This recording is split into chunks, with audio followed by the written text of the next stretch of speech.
Good morning, students. Today we will be starting our new chapter, that is lesson 8, His First Flight, written by Liam O'Flaherty. Now I will be reading the chapter and explaining it one by one. You will pay attention to the book as well as to my explanation. Okay? So I am starting with the author and the text.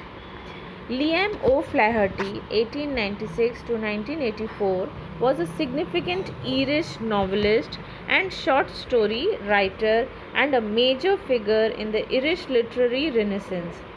Liam O Flaherty, जिनका जन्म 1896 में और मृत्यु 1984 में हुई, he was a significant Irish novelist, यानी Irish से मतलब ईरान के रहने वाले थे। उनका जो नॉवल का लैंग्वेज था वो ईरिश लैंग्वेज था। उसके वो बहुत ही सिग्निफिकेंट नॉवलिस्ट माने जाते थे। उन्होंने कई सारी शॉर्ट स्टोरीज़ लिखी। एज अ राइटर उन्होंने एक बहुत ही अपना एक अलग छाप छोड़ा था ईरिश लिटरेरी रेनेसेंस में। रेनेसेंस यानी जब जो लिखने की जो शुरुआत हुई, उसकी शुरुआत का मेजर फिगर लियम ओ फ्लैहर्टी को माना जाता है। His most famous books include the informer, return of the brute, house of Goki etcetera. उनकी कुछ बहुत ही फेमस बुक्स थी, जैसे कि the informer, return of the brute, house of gold etcetera. His first book include The Flight, a short story which symbolizes the nervousness one experiences before doing something new, is regarded as one of the most famous work. उनकी सबसे पहली writing जो थी वो एक short story थी जिसका नाम था फ्लाइट, जो कि आपके इस कहानी में लिखी गई है, हिज फर्स्ट फ्लाइट। तो ये उनकी सबसे पहली किताब थी जिसमें उन्होंने दिखाया है कि किस तरीके से एक इंसान नर्वस हो जाता है जब वो कोई काम पहली बार करता है। उसकी ज़िंदगी का पहला काम, उसका जो नर्वसनेस, उसका जो वो फील करता है, उस फीलिंग को उन्होंने इस फ्लाइट नाम की जो शॉर्ट स्टोरी है इसमें उन्होंने दिखाया है। और ये उनकी कुछ फेमस किताबों में से एक है। कौन सी? हिज फेमस फ्लाइट जो है ये उनकी कुछ फेमस किताबों में से एक है। The following text, an abridged version of his short story, is about a young seagull and his experience of learning how to fly. यहाँ पे जो आपको टेक्स्ट दिया गया है ये एक शॉर्ट वर्जन है, यानी ये शॉर्ट स्टोरी जो है ये कई नॉवेल जैसा इसका बुक है, लेकिन इसको एक छोटा सा रूपांतर करके आपको इन शॉर्ट पूरी कहानी को समझाया है। 2-3 पेजों में आपके चैप्टर में ये दिया गया है, जिसमें बताया गया है कि किस तरीके से एक छोटा सा सीगुल एक समंदर में रहने वाला एक पक्षी है, समंदर के पास रहने वाला एक पक्षी है। वो किस तरीके से अपना ज़िंदगी का सबसे पहला उड़ान वो सीखता है। तो वो कैसे सीखता है और उसके साथ क्या क्या एक्सपीरियंस होते हैं उसको सीखने के दौरान, उस चीज़ को यहाँ बताया गया है। The story focuses on how fear must be conquered before one may achieve anything of significance. और इसमें ये भी दिखाया गया है कि किस तरीके से एक इंसान जब पहली बार ज़िंदगी में कोई काम करने के लिए आगे बढ़ता है, अपने कदम बढ़ाता है, तो वो कैसे अपने डर पे सबसे पहले काबू पाता है। क्योंकि हम जब भी कोई काम पहले करते हैं तो हमें एक डर सताता है, हम कर पाएंगे, हम गिर तो नहीं जाएंगे, हम मर तो नहीं जाएंगे, क्या पता मेरे पंख निकले ही ना और मैं उड़ ही ना पाऊँ और मैं नीचे गिरूँ और मेरे हाथ पाँव टूट जाए या मैं मर जाऊँ। तो ये जो एक डर है इसको भगा के फिर एक नया जो ज़िंदगी में आगे बढ़ने के लिए, एक नया चीज़ सीखने के लिए इस डर के ऊपर सबसे पहले जीत पाना बहुत ज़रूरी है। तो किस तरीके से वो एक यंग सीगुल अपने डर के ऊपर जीत पाता है और फिर वो आगे बढ़ता है एक नया चीज़ सीखने के लिए। तो वो चीज़ हमको इस कहानी में बताया गया है कि like the young seagull who had to be brave in order to fly. तो किस तरीके से वो एक ब्रेव इंसान बनता है, एक ब्रेव आदमी बनता है, उसके बाद जाके वो फ्लाई करना सीखता है। तो वो कैसे ब्रेव बनता है, ब्रेव बनने से पहले उसके क्या एक्सपीरियंसेस रहते हैं, कैसा क्या क्या फील करता है, क्या क्या उसके साथ घटना घटती है, वो सब हम इसमें पढ़ेंगे। तो let's start. The young seagull was alone on his ledge. His 2 brothers and his sister had already flown away the day before. Young seagull जो था वो एक छोटे से लेज के पास था। लेज से मतलब एक छोटा सा चबूतरा जैसा, ठीक है। His 2 brothers and his sister had already phloem away the day before. उसका 2 भाई और 1 बहन ऑलरेडी एक दिन पहले ही उड़ के आगे जा चुके हैं।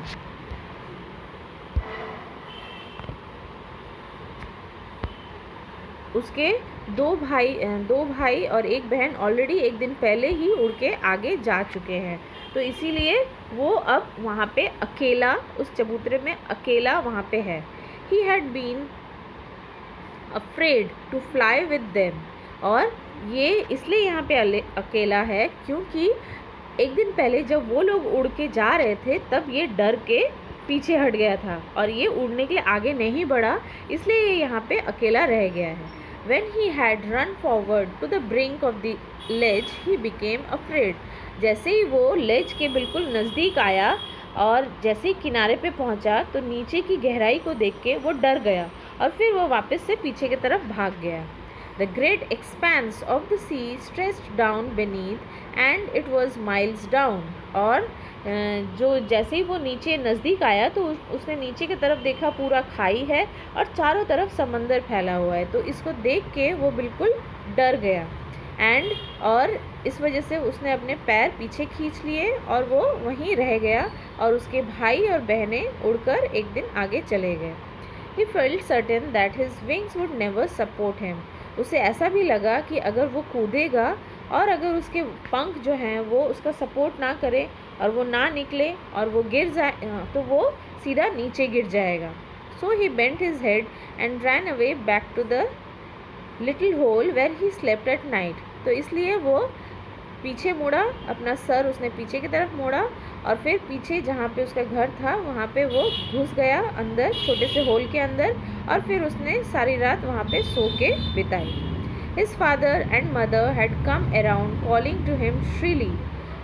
उसके पिता और माता उसको बहुत ज़ोरों से चीखते हुए उसे उठा रहे थे, उसे कॉल कर रहे थे, उसे बुला रहे थे। But for the life of him he could not move. लेकिन उसे अपनी जान ज़्यादा कीमती लगी, ज़्यादा ज़रूरी लगी, इस वजह से उसने उनके तरफ देखा नहीं, उनके तरफ सुना नहीं, उनके तरफ मुड़ा नहीं। That was 24 hours ago. ये सब घटना घटने के बाद अब 24 घंटे बीत चुके हैं। Since then, nobody had come near him. और उसके बाद से कोई भी उसके पास नहीं आया है। The day before, he had watched his parents flying about his brothers and sisters. इससे एक दिन पहले जब उसके भाई बहन उड़ रहे थे तब उसने देखा था कि उसके माता पिता जो हैं भाई बहनों के आसपास ही उड़ उड़ के उनको देख रहे हैं।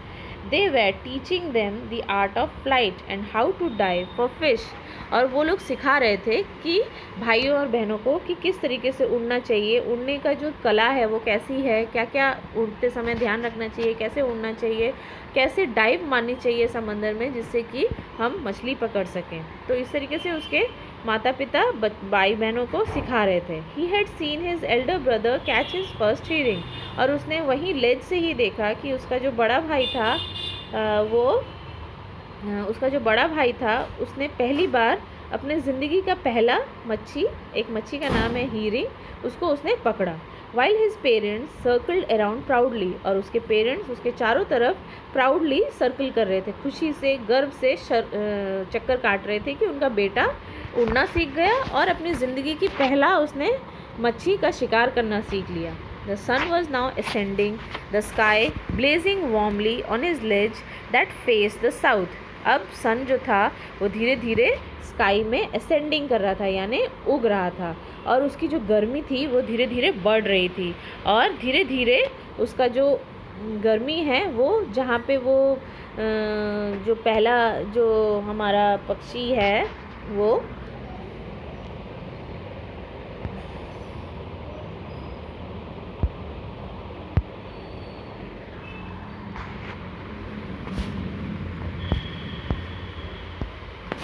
तो वो वहाँ पे इंतज़ार कर रहा था और धीरे धीरे जब सूरज की रोशनी बढ़ रही है तो वहाँ पे भी उसकी रोशनी फैल रही है और फैलते फैलते उसके पास जब पहुँचती है तो धीरे धीरे उसको और ज़्यादा गर्मी फील होने लगती है।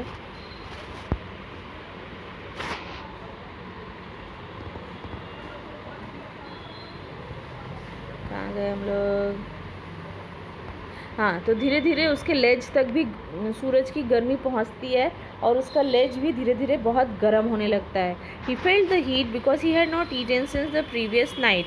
और धीरे धीरे उसे गर्मी ज़्यादा फील होने लगती है क्योंकि पिछली रात से उसने कुछ भी नहीं खाया था.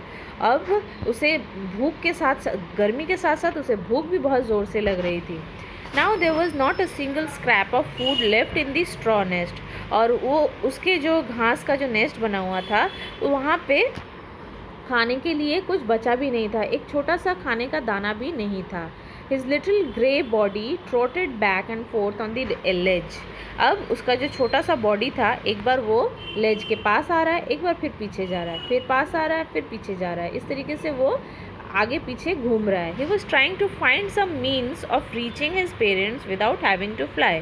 और वो बार बार लेज के पास आके देखता है, नीचे झांकता है, आसपास देखता है, लेकिन उसे कोई भी ऐसा हेल्प नहीं नज़र आता है जिससे कि वो उसके मम्मी पापा के पास बिना उड़े ही पहुंच सके.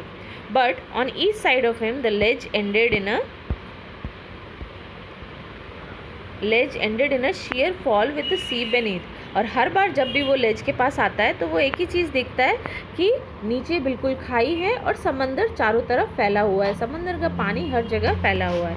He could surely reach them without flying if he could only move northward along the Cliff. और वो ऐसा सोचता है कि वो काश बिना उड़े ही अपने माँ बाप के पास पहुँच जाता. अगर वो नॉर्थ वुड में जो क्लिफ है, पहाड़ की जो चट्टान है, वहाँ पे अगर वो रहता तो वहाँ से उसे उड़ने की ज़रूरत नहीं पड़ती, वो फुदकते फुदकते नीचे पहुँच जाता. But then on what could he walk. लेकिन फिर वो देखता है कि वो वॉक कैसे करेगा. वहाँ पे वॉक करने के लिए तो कोई जगह ही नहीं है. There was no ledge. वहाँ पे कोई लेज भी नहीं है. And he was not to fly. और वो चाहता नहीं है कि वो फ्लाई करे. ना वहाँ पे लेज है जिसके सपोर्ट से वो नीचे जा सके. तो उसे समझ में नहीं आ रहा था कि वो क्या करे. He stepped slowly out of the brink of the ledge. He stood on one leg with the other leg hidden under his wing. फिर वो लेज के पास फिर से जाता है धीरे धीरे. फिर वो अपना एक पैर आगे बढ़ाता है और दूसरा पैर विंग्स के पीछे ही छुपा के रख लेता है. Closing one I and the other I. पहले अपनी एक आंख बंद करता है, फिर अपनी धीरे से दूसरी आंख बंद करने का ऐसा प्रिटेंड करता है. He pretends to be falling asleep. और फिर वो सोचता है कि ऐसा शो करता है कि वो वहीं खड़े खड़े ही सो रहा है. Still his parents took no notice of him. लेकिन उसके पिता, उसके जो पेरेंट्स थे, वो बिल्कुल भी उसकी तरफ नहीं देखते हैं. He saw his 2 brothers and his sisters lying on the plateau. और वो दूर से ही देखता है कि उसके दोनों भाई और एक बहन वहीं समंदर के पास ही एक छोटा सा पत्थर का टीला जैसा बना हुआ है, वहाँ पे वो सोए हुए हैं. They were dozing with their head sunk into their wings. और वो लोग धूप का आनंद ले रहे हैं और उनका जो सर है उन्होंने अपने विंग्स के अंदर छुपा के रखा है. His father was preening his feathers on his white back.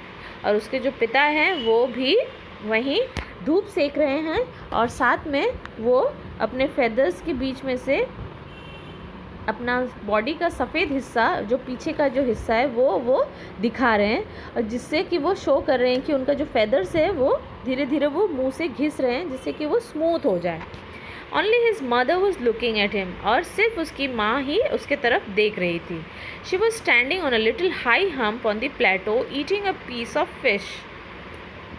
और वो एक छोटे से टीला जो थोड़ा सा हम्प जैसा, हम्प यानी आप तुम लोगों को पता है हम्प जैसे वो सांड के पीठ के ऊपर जो हम्प बना रहता है ऊंचा सा, कैमल के पीठ के ऊपर जो ऊंचा सा बना रहता है गोल सा हड्डी का, वो उसे कहा जाता है हम्प. तो यहाँ पे ये जो माँ है उस बर्ड की, वो एक टीले जो कि हम्प जैसा बना हुआ है उसके ऊपर वो थोड़ा सा ऊंचाई में वो वहाँ खड़ी है और वो एक मच्छी का पीस खा रही है. The site of the food मैडेंड him. और जैसे ही इसने देखा कि उसकी माँ फिश खा रही है तो उस खाने को देखकर ये बिल्कुल पागल हो जाता है भूख से, क्योंकि ऐसे ही सुबह से पिछली रात से उसने खाया नहीं होता है और उसके ऊपर से धूप और खाने का एक दाना नहीं. तो वो उस खाने को देख के उसे और ज़्यादा पागलपंती शुरू हो जाती. गी गा गा he cried begging her to bring him some food. गा उल आ she screamed back.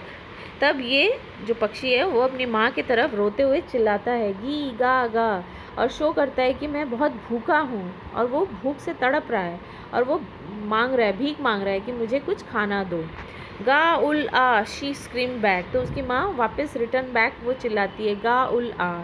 He kept calling and after a minute or so he uttered a joyful scream. और वो इस तरीके से उसे गा उल आस बोल के बोलती है कि तुम आओ, तुम अभी आओ, और वो बुलाती रहती है उसको कि तुम आ जाओ, तुम आ जाओ, और सडनली आ जाओ बोलते हुए वो एकदम से खुशी से चिल्ला पड़ती है. His mother had picked up a piece of fish and was flying across to him with it. तो खुशी से चिल्ला पड़ता है कौन? वो पक्षी, क्योंकि वो देखता है कि उसकी माँ जो है वही पीस फिश का लेकर अपने मुंह में लेकर वो उसके पास ही आ रही है उड़ते हुए.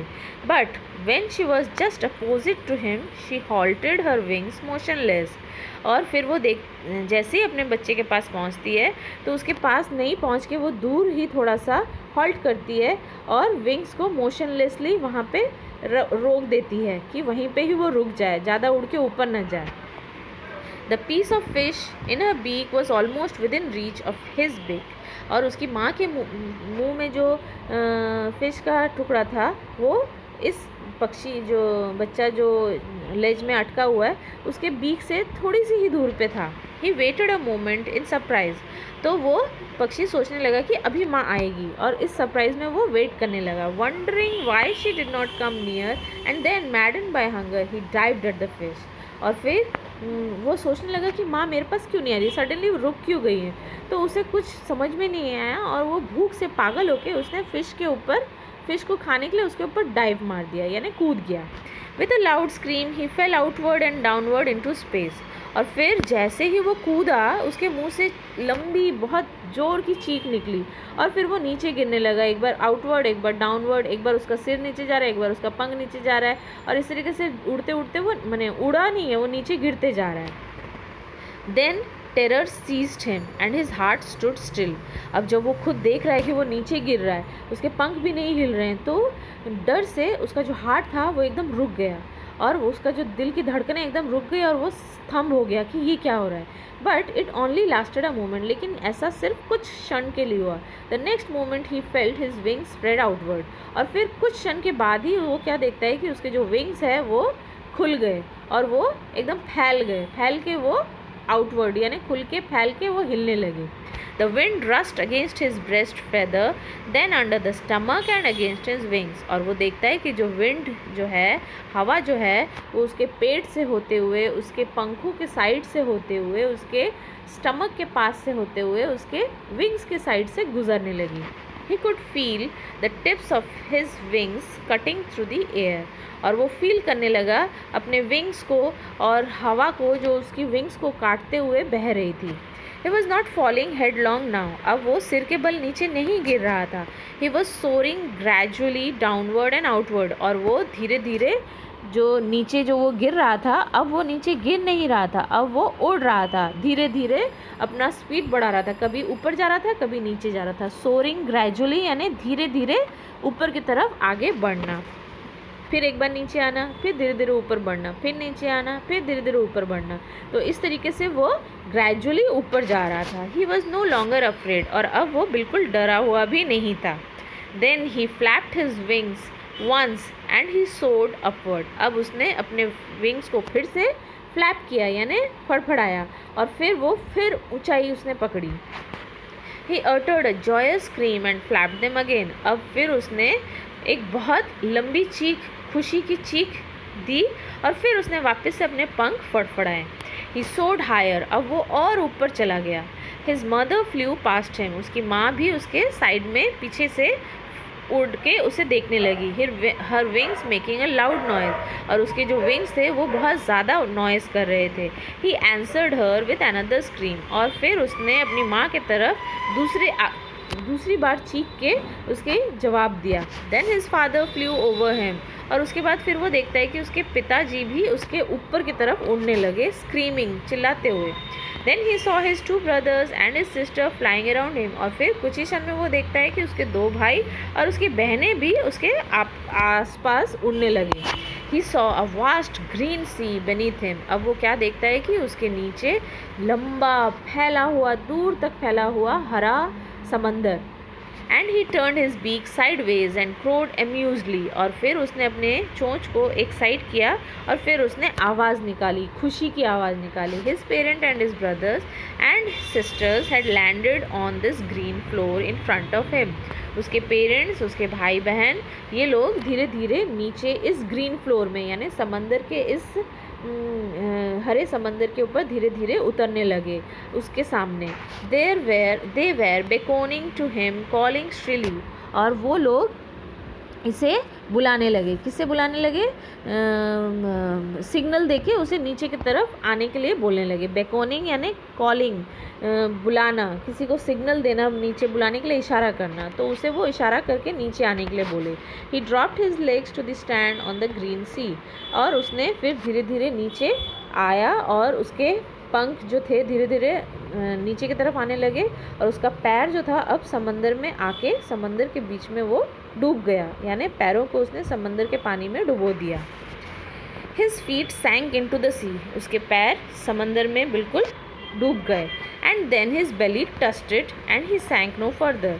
अब फिर धीरे धीरे पैर डूबते डूबते उसका पेट पानी के पास आ गया और पानी को उसके बेली ने टच किया, और इसके बाद अब वो और नहीं डूबा. He was floating on it. अब वो उसमें तैर रहा था. And around him his family was screaming, praising him. He had made his first flight. अब उसके फैमिली मेम्बर उसके आसपास उसकी तारीफ़ करने लगे, चिल्लाने लगे खुशी से, उसे प्रेज़ करने लगे, उसका प्रोत्साहन बढ़ाने लगे कि अरे तुमने अपना ज़िंदगी का पहला फ़्लाइट उड़ लिया, तुमने कर दिखाया. इस तरीके से उसको सभी लोग तारीफ़ करने लगे और इस तरीके से उसका फर्स्ट फ्लाइट कंप्लीट हो गया. तो इसमें हम यही सीखते हैं क्या, कि हमें अपने डर पे काबू करके आगे बढ़ना चाहिए. जब हम आगे बढ़ेंगे तो ये जो डर है ये धीरे धीरे अपने आप ख़त्म हो जाएंगे. जब तक हम डर पे काबू नहीं पाएंगे हम कभी भी आगे नहीं बढ़ सकते हैं. तो इसीलिए हमें अपने डर पे काबू पाना है और ज़िंदगी में आगे बढ़ना है. अब इस चैप्टर के क्वेश्चन आंसर्स देख लेते हैं. सीधा पेज नंबर चलते हैं हम लोग, नीचे की तरफ आ जाइए. मैंने ऑलरेडी इसमें अपलोड किया ही हुआ है. Page number 9, question 1. Tick the correct answer from the given alternatives. At night the seagull slept in a little hole. रात में वो कहाँ सोया था? In a hole. B answer. The ledge faced the south. किस तरफ लेज का face था? Towards the south direction. Colour of seagull's body was, उसका कलर क्या था सीगुल की बॉडी का? Grey. Next. Two brother and sister of seagulls were laying on the plateau. The mother seagull had picked up a piece of fish. हो गया ये. अब next है आपका क्वेश्चन नंबर 2, 3 मैं आपको बाद में लिख के दे ही दूँगी. यहाँ पे हम लोग सिर्फ बुक वाले एक्सरसाइज देख रहे हैं. एक्सरसाइज 4. एक्सरसाइज 4 में आप लोग देख रहे हैं एक टेबल बना हुआ है, नाउन, वर्ब, एडजेक्टिव, एडवर्ब. इसमें से कुछ दिया हुआ है, कुछ का आपको सॉल्व करना है. तो पहला वाला दिया हुआ है ब्यूटी, उसका वर्ब फॉर्म होगा beautify, beautiful, beautifully. Danger, endanger, dangerous, dangerously. उसके बाद केयर, केयर, केयर वर्ब और नाउन दोनों सेम रहेगा. एडजेक्टिव में केयरफुल और एडवर्ब में carefully. Strength, strengthen, strong, strongly. तो इस तरीके से ये ऑलरेडी किया ही हुआ है. नेक्स्ट एक्सरसाइज देखिए. Rewrite a sentence changing the form of underline word as directed. यहाँ पे वर्ड को अंडरलाइन किया है, उसका कौन सा फॉर्म में चेंज करना है आपको ब्रैकेट में लिखा है. पहला है ऑनेस्टी, एडजेक्टिव फॉर्म बताना है ऑनेस्ट. काइंडनेस, एडवर्ब फॉर्म बताना है काइंडली. ब्राइटली, नाउन फॉर्म बताना है ब्राइटनेस. जजमेंट, वर्ब फॉर्म बताना है जज्ड. तो ये भी कंप्लीट. अब एक्सरसाइज 6 और एक्सरसाइज 7 ये दोनों आपका होमवर्क है, जिसमें आपको पैराग्राफ राइटिंग है 100 वर्ड्स में वाटर साइकिल के ऊपर. फ्लो चार्ट बनाया हुआ है, आप लोगों को उसको देख के करना है. और एक्सरसाइज 7 में आपको एक पैसेज दिया हुआ है 100 वर्ड्स में, उसका समरी आपको लिखना है जो कि कम्युनिकेशन के ऊपर है. तो ये दोनों आपका होमवर्क है. मुझे ये आप सॉल्व करके दिखाएंगे. इसके अलावा बुक में जितने भी एक्सरसाइज है, एक्सरसाइज 2 और 3 में जितने भी क्वेश्चंस है और उसके अलावा कुछ एक्स्ट्रा क्वेश्चंस मैं यहाँ पे दे चुकी हूँ. आप लोग यहाँ पे देख सकते हैं टोटल नंबर ऑफ़ क्वेश्चंस हैं यहाँ पे 13 और उसके आंसर्स भी मैंने यहाँ दे दिए हैं. तो आप लोग देख के उसे उतार लेंगे. तो इस तरीके से ये चैप्टर ख़त्म होता है। एक्सरसाइज 5 और 6 आप लोगों का होमवर्क है, इसको करके आप लोग बहुत जल्दी से जल्दी मुझे चेक कराएंगे। सभी लोग आजकल करते नहीं हैं, 1-2 बच्चे शो करते हैं और बाकी बच्चे कुछ शो नहीं करते हैं मुझे, तो वो आप जल्दी से जल्दी इसको कर लेंगे। तो इस तरीके से ये ख़त्म होता है यहीं पे। Bye for now, have a nice day.